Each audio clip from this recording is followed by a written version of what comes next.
me, and I'm just gonna talk about like makeup and perfume the whole time.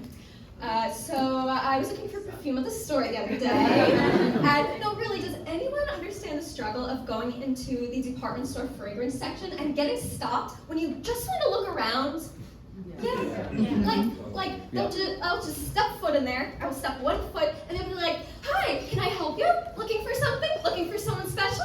Come right this way. No, don't fight it. Right this way." Let me look. Jeez, I have learned a few ways out of this. 1, avoid eye contact, like the way you avoid someone panhandling you on the street for money, just like that. Or 2, if you don't want to buy anything, do not look around.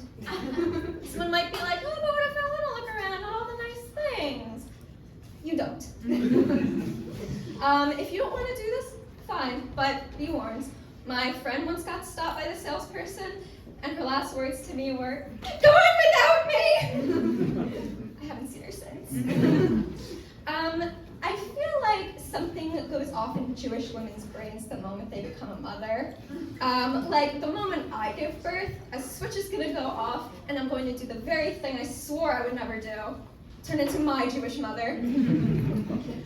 I'm gonna be there holding my newborn, all innocent and new to the world, and the first thing that's gonna pop into my mind is that what you're wearing? You mean I have to wait 30 years for grandchildren? Like they. I feel like, have you noticed people who brag about like their career or where they went to school, they just insert it forcibly into conversation? Oh, it sounds like a lot of you do that. Yeah, like I once had a music teacher, and every other sentence she would say how her daughters went to an Ivy League. She'd be like, "Sing from your diaphragm," which is something that my daughters learn in their anatomy class at Princeton. Or one of my cousins just started dating this new person, and he said he lives in the city, and I'm like, "Oh, where in the city do you live?" And he's like, "Oh, right by Columbia, where I go to medical school." Did I ask what you do? That's like asking someone, "What's the weather?" And they're like, "Oh, it's gonna be sunny, and I go to Yale." So obviously there's so many languages out in the world, and some sound so beautiful to the ear.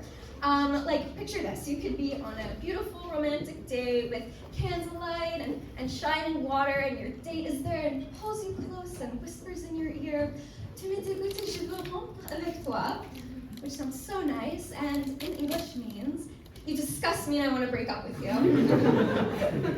And it's just so amazing how in French you could say like the meanest, most disgusting thing, and it just sounds so beautiful. Like here's another one.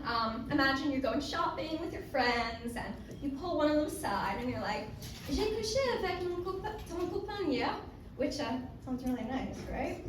Well, you just told them I slept with your boyfriend yesterday.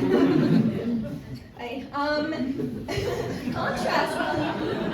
There's my Jewish coming out.